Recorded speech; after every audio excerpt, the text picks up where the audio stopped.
It is a crossover between Locked On Big 12 and Locked On Pac-12. It's the showdown everybody's been waiting for. I'm Josh Neighbors of Locked On Big 12. Joining us today for the first time is Spencer McLaughlin over from Locked On Pac-12. Spencer, this is going to be as amicable as we can make it. That's really the goal here, right? Everybody, I'm not sure about your comment sections and whatnot. They've been really, really aggressive towards your lot in the Pac-12. I'm sure it's been the same way for you all.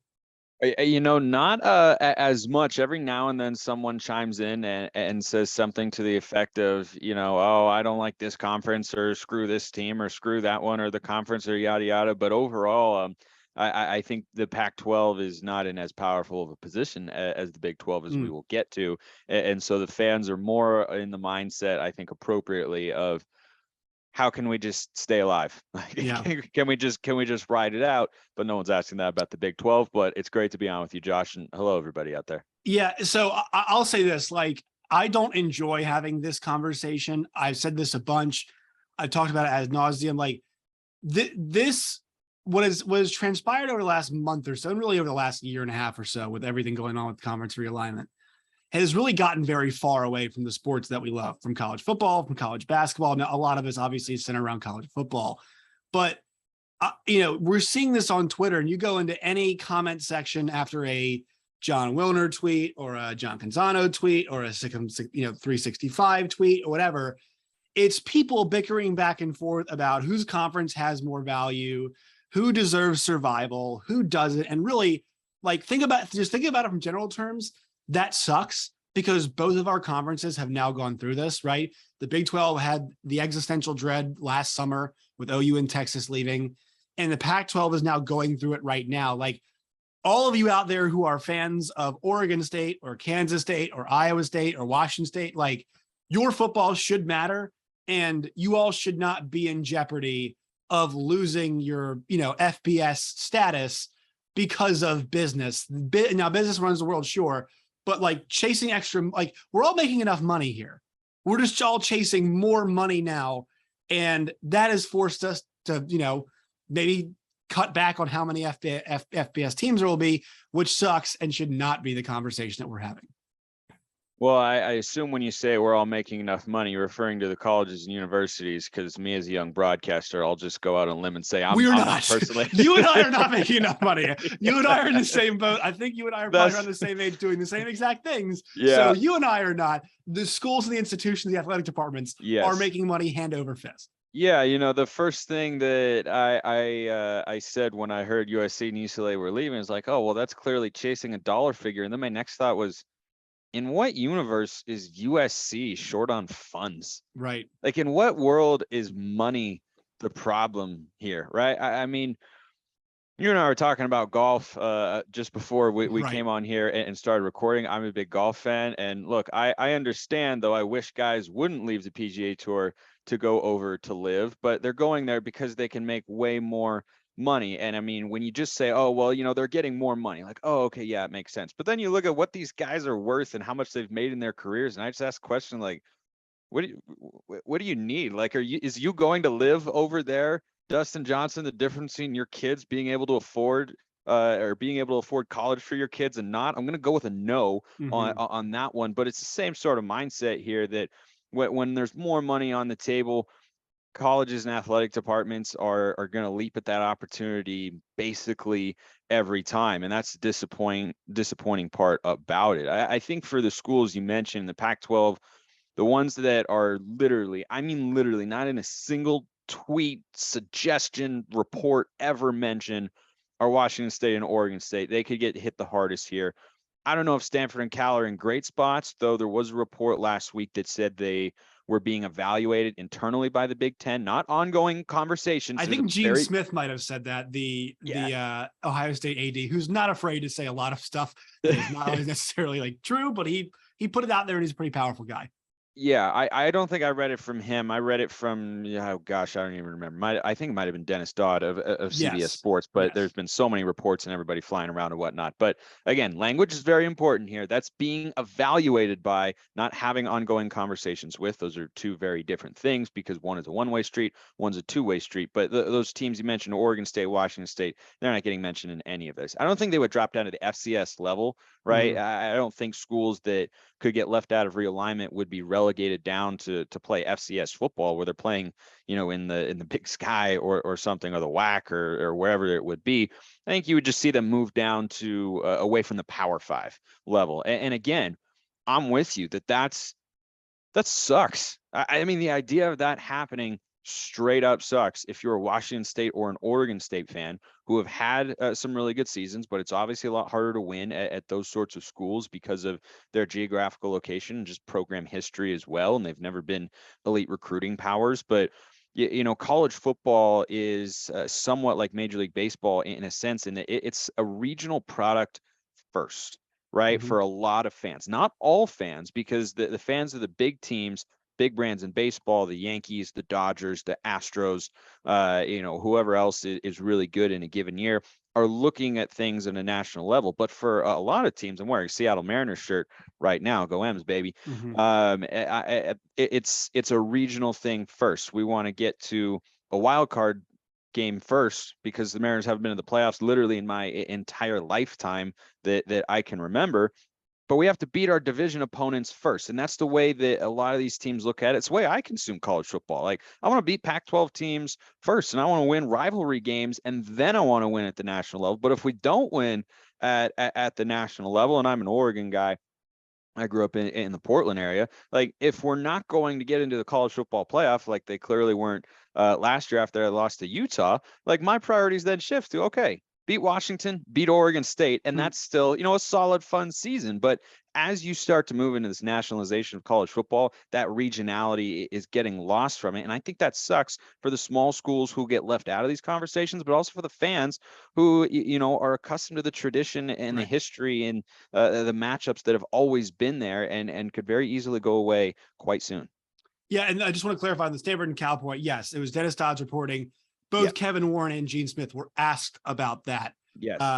And both played pretty coy about it as well on that. Well, Gene Smith entertained it, I believe, on his radio show, the radio hit he always does in Columbus. And then obviously Kevin Warren's like, we're only worried about the schools that we have. We know how that always goes. You brought up a really interesting point with obviously you being an Oregon fan. And I think it makes you a really good person to ask about this. To me, one of the issues that the Pac-12 is facing is that Oregon and Washington, I'm sure you're familiar with this. Andy Staples wrote the article. It was like a wheel of 24, the 24 schools that bring value television wise, and Washington and Oregon are on that list, right? Because they're on that list, I don't see them personally sticking around too long in the Pac-12. I know they want to make that happen, but I mean, why wouldn't the Big Ten or, maybe the ACC at some point in time come along and offer them and what would ostensibly be more money? I mean, they to me seem like the two big Jenga blocks in all of this. And if I'm Oregon and Washington, I mean, I'm not signing up for a long-term deal with the Pac-12. Do you agree with that? No, I don't see how you can. And what's fascinating from a media rights perspective right now is the Pac-12 is about to begin the process of negotiating a new media rights deal. They're in it right now, right? The exclusive rights window right now, it's ongoing, but I think the timeline is going to be like everything. I expect to soften here for a little bit until the Big Ten negotiates that media rights deal and the terms are fully laid out, because what that'll allow Kliavkoff to do is understand where the market is at, where he could go to network executives, and it will also give him some time to do what he said he would at Pac-12 Media Days, and that's pursue aggressively expansion opportunities. Where he could go, there's a lot of different options there. I've talked about it a lot on Locked On Pac-12. You can go check out the episodes there. There's only about 50 different possible combinations of teams you could look to try and add. Do you add 2? Do you add 4? Do you try to go to Texas? Do you stay West Coast oriented? Like, there's a lot of different ways that he could go with that. I don't know how you can go into a meeting with network executives talking about the potential of your conference to bring in money and have them be worth a certain dollar amount that they will pay if you don't know everybody that's going to be in your conference come 2024. So I don't know how you can have that negotiation before you announce or at least pursue and have a close relationship with teams that might become expansion teams in the Pac-12. But I think the Big Ten will, kind of set the market. And obviously, it's way more valuable than the Pac-12, especially without the LA market with USC and UCLA gone. And to your original question about, would Oregon leave? Yeah, they probably would. I don't want them to. Right. I to. Yeah. Nobody No, wants. I don't want any of that to happen. I understand why they would, right? I understand why they'd go to the Big Ten, but frankly, even without USC and UCLA, I'd be fine as an Oregon fan staying in the Pac-12. I know other teams would as well, or at least other fans of teams. I don't know if schools would actually be okay with that because of the money that they're leaving on the table there. But it's something that would be really hard for Oregon to turn away from. And Phil Knight has said that, or reports have said that Phil Knight has said, and it hasn't been denied, so we can safely assume it's true, and you understand why, that Phil Knight wants Oregon to be in the Big Ten long term, or maybe the SEC, which is not a major option right now, but that's just kind of where his mindset is at. Right. And so if that's where he is, and he, of course, has such a tremendous amount of influence surrounding the Oregon football program, then what you have then is a bar that is set up here, and the Pac-12 is here, and the Big 12 is probably here, right? Big 10 SEC here, Big 12 here, Pac-12 here. But if you're shooting for here, your fallback is going to be here, not down here, as I mimic Billy Bean in that wonderful scene. And there's 50 feet of crap, right? Yeah. And it's like you got the right. You go ahead. Yes. Yeah. It's like you got the Big 10 and the SEC, and then there's the Big 12, and then there's 50 feet of crap. Right. And then there's the Pac-12. Well, like I want to give you credit here. Feels. I want to give you credit here because some of the Pac-12, some of the Big 12 folks are very vocal bunch, and I love them all. They've been very good. Guys, just appreciate Spencer here. He's being very honest about the situation. About this, and Oregon's really interesting because I've actually gotten the chance in one of my other jobs working at SiriusXM as a producer. I've actually worked a bunch on Pac-12 radio, and really a lot of sentiment I've been getting is that, all right, they want to win for Phil. Like they want to win a national championship for Phil Knight because he's getting up there, he's getting old, and they're in a position now, especially with NIL, with some of the stuff that we've been hearing about. I mean, Oregon is absolutely on fire when it comes to this. Like the time is now. And that's got to be part of the calculus in this, right? I mean, it's not like going to the Big Ten would be some short-sighted move that would cost them. And George Kliavkoff said it was a short-sighted move in USC and UCLA's case. It's not. It helps you long term, but like I think there is some short-term thinking at Oregon that could propel them faster if offered. Okay, two things I'll respond to there. First, the USC and UCLA thing. I don't completely disagree with Kliavkoff that it's a short-sighted move for USC and UCLA, and here's why. If you're USC, you just hired Lincoln Riley. What did you hire him to do? Win a national championship, or at the very least, get you in the short term back into the college football playoff discussion. As of right now, and this point may slightly go out the window if you go back to, or if they majorly expand the playoff, but that move appears to be on hold for now. So if you're USC and you're trying to get back to the college football playoff, what we've seen so far is that 2-loss teams are not getting in. You have to be a 1-loss team. Where do you have an easier time picking up just 1 loss or fewer in a given season? That's in the Pac-12, right? And the Pac-12, certainly a weaker conference, no doubt about that, but it still clearly has enough respect to where if you're a 1-loss team with a good win on there, you can be in the college football playoff discussion. We saw that with Oregon last year. They go on the road, they upset Ohio State, they lose to a crappy Stanford team on the road in what was just a weird game down the stretch. They didn't have their offensive coordinator, but still not a game that should have been close. But even after that loss, going into those games at Utah twice in 3 weeks, once in the Pac-12 championship game, Oregon controlled its own path to get into the college football playoff. So if you're looking at USC, and I've interacted with plenty of Trojan fans online, and they are very excited and optimistic about what Lincoln Riley is going to be able to do. I think they should be. But the path to getting into the playoff in the Pac-12 is so much easier than it is in the Big Ten, not just with the number of good teams you have up at the top. And by the way, for UCLA, I think football-wise, it could be really tough. I mean, they've struggled to win consistently in the Pac-12. When you go to the Big Ten, newsflash, it's going to be a tough time. Basketball, they'll be okay. As long as Mick Cronin's there, I don't see him going anywhere. That stadium for football, for them, I mean, they might be playing road. They might be like the Chargers. I mean, I think there's a chance they're playing road games. 100%. That's a great comp. I mean, it's going to be like the Chargers because, like, guess what? If you live in Iowa, oh hell yeah, I'll go to Los Angeles for a weekend, right? Let's go see them. Let's go. Let's spend a weekend. I mean, you imagine Ohio State, Iowa, Penn State. I mean, when all those schools play there, it is going to be like a road game for them. But this move for them is not, I mean, it's not about success. I think to your USC point, I think for them, actually for Lincoln Riley more specifically, like long-term as a program, it's going to help them. They'll get more money, all that kind of stuff. Like I think they'll be fine. Short-term, I've made this observation. The one thing that's going to follow him around is the defense. Like their offense should be able to just score on people as long as he's there and they're getting the kind of guys they do. And actually in their big games, think about the games they played, they scored pretty well, save the Jalen Hurts game against LSU. They really didn't score that well, but like their defense is the problem. They couldn't stop Bama. They couldn't stop LSU. They couldn't stop Georgia. That is their problem. So to me, I think for them, no matter where they were, Pac-12 or Big Ten, they were always going to run. They're always going to run into somebody eventually that's got the big guys up front, especially on the either on the offensive line or on the defense, whatever it is, that would cost them. So I think that's more of a Lincoln Riley specific problem. Getting to a playoff, sure, maybe it does stop them, but like there's a brick wall for them beating those really good teams. And that's going to be in both places until they get the personnel to fix that.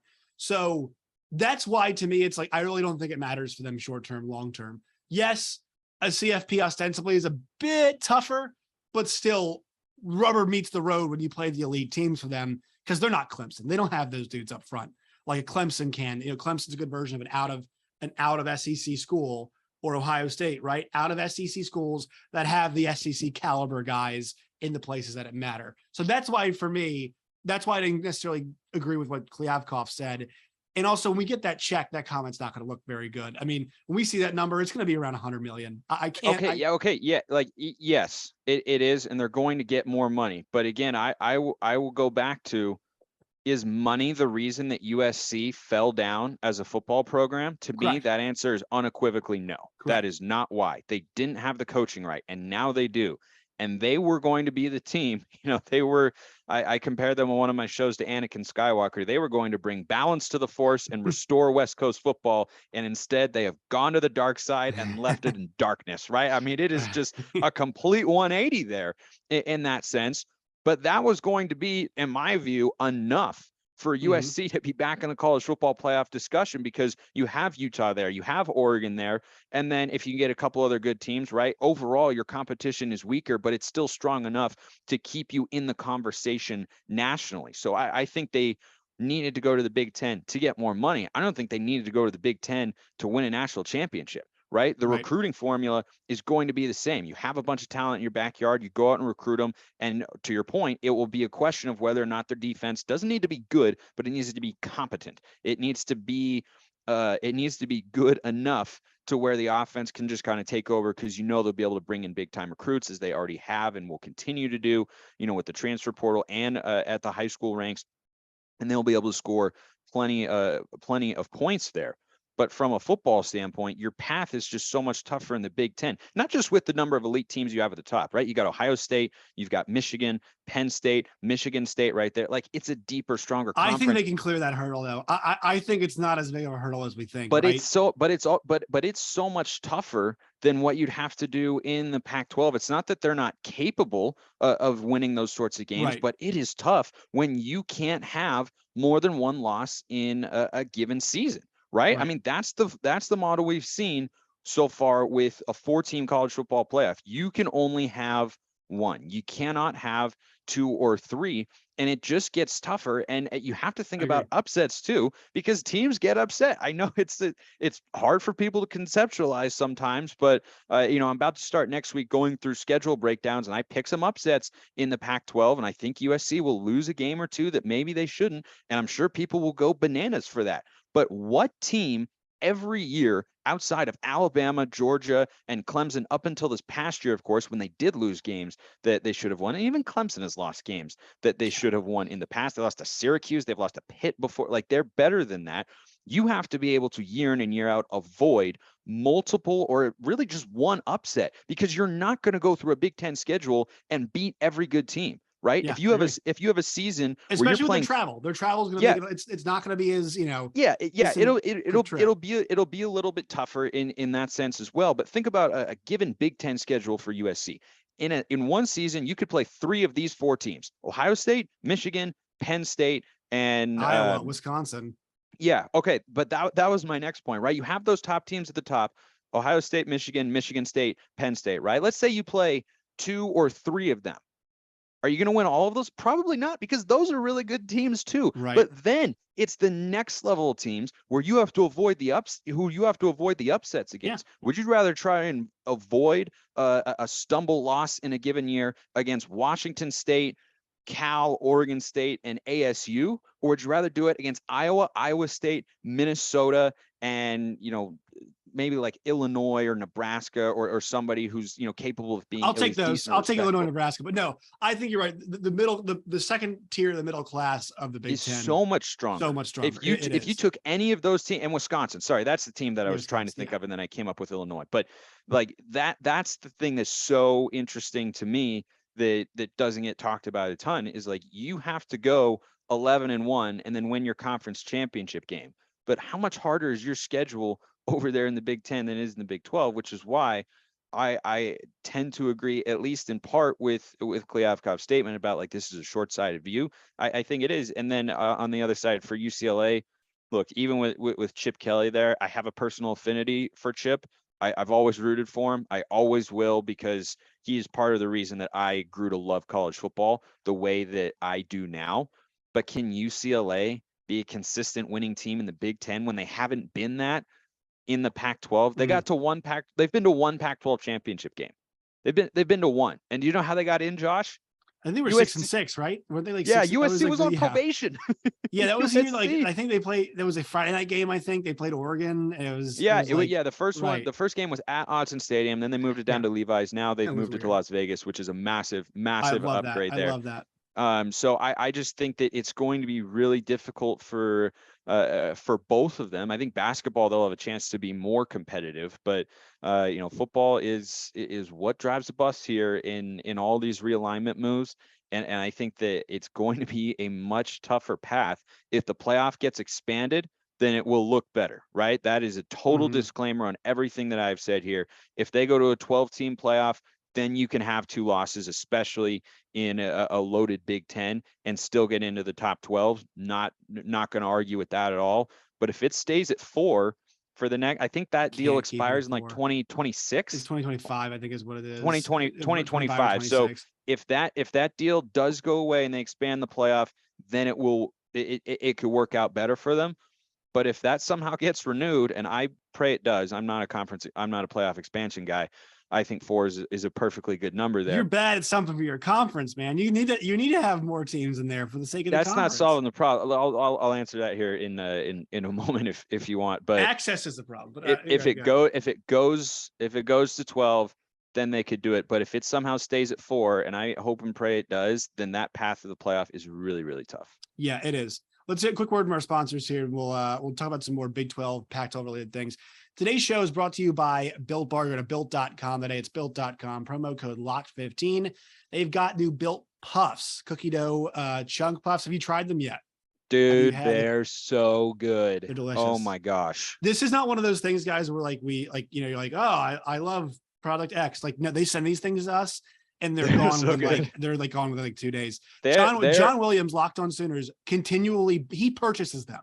He buys them like every other week. Oh, I buy them too. Yeah, I buy them too. Like they send some, and then I buy them as well because they're so good and they're so loaded with protein too that I prefer them to a granola bar if I'm on the golf course, and I'm a huge golfer to keep me going out there. 160 in the calories department, 15 grams of protein. You can have it like on the golf course, like you mentioned.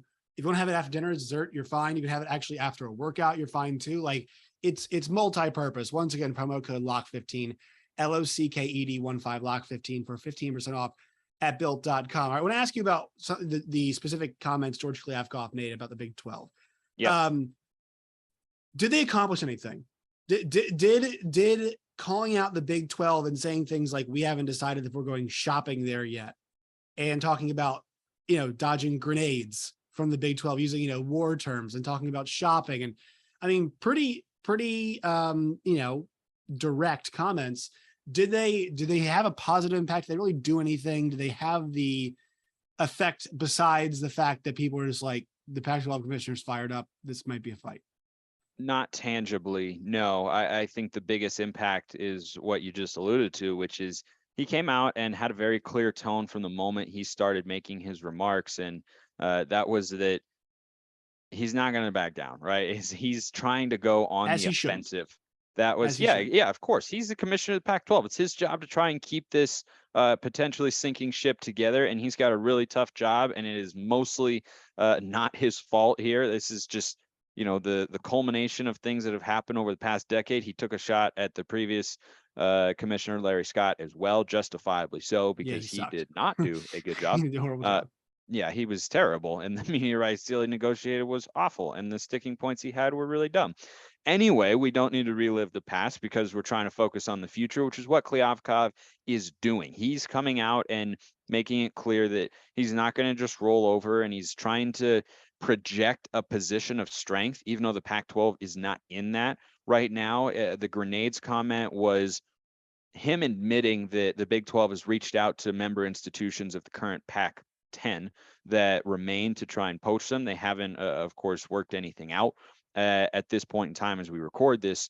And I say that just because everything can change so quickly. Like, I remember when the news that USC and UCLA were leaving dropped, it had been approved by the conference and the schools in like 36 hours. I mean, it was so fast. And that's what makes part of this also fascinating. But Kliavkoff is going to fight for the Pac-12, and what he's trying to do is, for the first time, I think, put the Pac-12 at least mentally in a position of attack, a mindset of let's be aggressive, let's go out and make a move and do something positive, rather than just sitting back, having all these gut punches come our way, right? Instead of just kind of haphazardly throwing up his guard hands, he wants to start throwing jabs and punches, and that's kind of what I took away from his comments there. Did it change the underlying situation? Not necessarily. No, I mean, I don't know how athletic directors and conference presidents in the Pac-12 reacted to it, but I just saw it and thought, all right, this guy really means business here, and he's also really ticked off about how everything is playing out, and understandably so. I read something about how he was not notified by USC and UCLA they were leaving. He read about it like you and I did, basically. Right. That's kind of how these And things work, though. yeah, and that would rub me the wrong way as well. And so I'm curious to see what his next move will be. I think it has to be on the expansion front. I don't think you can do the media rights deal or try to find a streaming partner before you know all the teams that are involved in the potential media markets that you could be able to pitch to them. But as someone who wants to see the Pac-10 stay together and become the Pac-12 or maybe 14 again, who knows? I like seeing that. But now it's about, okay, you talk the talk, but now you got to walk the walk and show me what actions you can take to keep the Pac-12 going. Yeah, it was interesting. He said no Pac-12 schools are going to join the Big 12, which I thought was interesting that he said that. Well, he doesn't have control over that. Right, exactly. I mean, control is the right word. But if I had he said does have influence, that would have been the wrong word. Yeah. He has influence, but not control. I think that's where he's at in terms of the relationship between the conference and the remaining Pac-10 schools, many of whom have been tied at one point or another to, realignment rumors. I think too, what was interesting, is that, look, like, I wonder how much blame people in the Pac-12 think fall on his shoulders. I know I've heard some excuses made for him, but let's be honest, he is the one who was involved in the gentleman's agreement, right? The alliance that was between the ACC, the Big Ten, and the Pac-12. And there, college ball playoff expansion. I know you're not for it, but let's be honest, automatic qualifier system was up for basically up for grabs. And those three schools combined together, three conferences combined together to shoot it down. And then the school that you were in an alliance with went and took two of your schools. I mean, that is 110% to me on his shoulders. I know it might have been inevitable, but you were in agreement with this conference and you made a move that did hurt your league in terms of access to a CFP. And then they took two of you, they took your schools in your biggest market. So how much blame do you think he gets? I mean, once again, there might've been some inevitability there, but how much blame do you think Kliavkoff gets? I can't put a ton on him. Okay. I think the one area where they could have, or in retrospect, should have acted was when Oklahoma and Texas left the Big 12.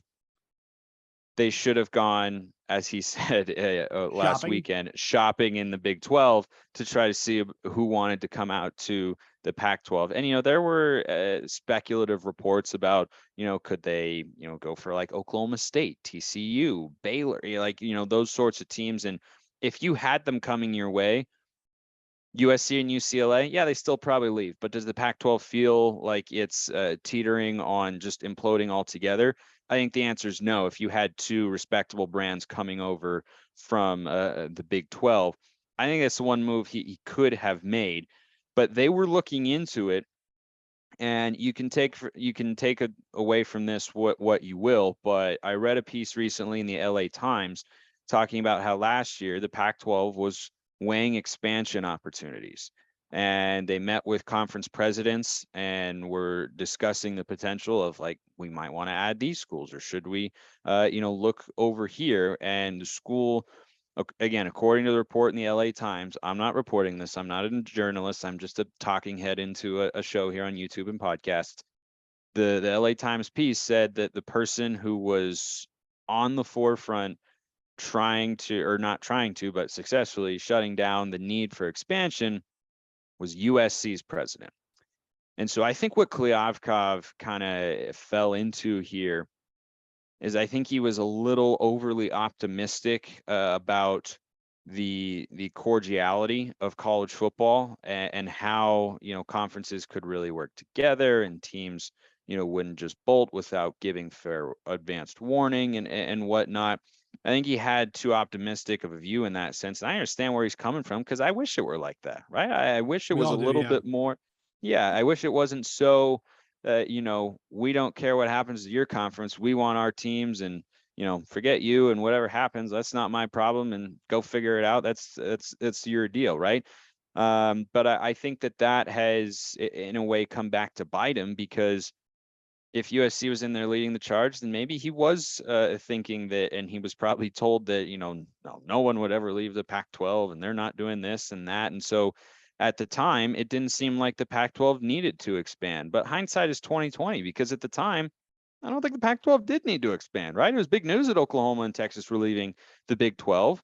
But you looked at the Pac-12 and you thought the same things that we were thinking a couple months ago coming into this year, which is, all right, you need to get USC back up on the bike. You need to have a respectable team that is top 25 caliber after Oregon and Utah. And if you've got 4 of your 12 teams that are, ranging from the top 10 to the edge of the top 25, and then maybe one more good one in there, then you're in a place where the conference is respectable again, right? Get Stanford or Washington back up to where they can be, and then see a team like ASU, or although ASU has fallen way, way down in recruiting right now, they're an absolute mess. But see a team like Washington State pop, or Oregon State is on the rise in the conference a little bit. They've been building something really solid with Jonathan Smith over there, and could be poised for what I think might be an 8-win season this year. But like, those were the conversations we were having just a couple of months ago, and then everyone was just blindsided by USC and UCLA. So in retrospect, yeah, could you have made that move? Sure.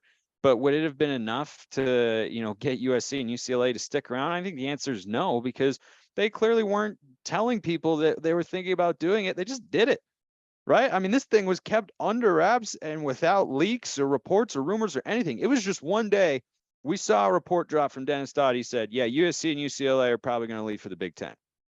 No one had been talking about that. Right. I'm sure you had some loose speculation on some shows somewhere in some corner of the internet, wherever, here and there, about like, would USC ever leave? But you weren't talking about that actively going into 2022 until that report came out. So I think that's why he's ticked off, is that I think he took people at their words for, yeah, we have an alliance here, and yeah, we're committed to the Pac-12. And then he got slapped in the face a little bit twice with both of those areas. And now he finds himself trying to save a sinking ship. All right, Spencer, it's been a pleasure talking to you, man. Where can people find you and your work and all of its variety? Well, yeah, thanks for having me on, Josh. At Smalls_55 is my personal Twitter handle, and I host Locked On Ducks and Locked On Pac-12. Both shows are on YouTube and podcasts covering the Oregon Ducks, everything there, and the Conference of Champions. Plenty of this sort of talk on there. But yeah, Josh, it was great to come on with you, and thank you for having me. And hopefully everybody out there was able to put up with me at least until now. You guys can find Locked On Big 12 wherever you get your podcast, and on YouTube as well. You guys can find me at Josh Neighbors_ and the show at LO Big 12. Spencer, it was a pleasure. I'm sure you and I will be doing this again sometime in the near future, maybe. You know, I'm down.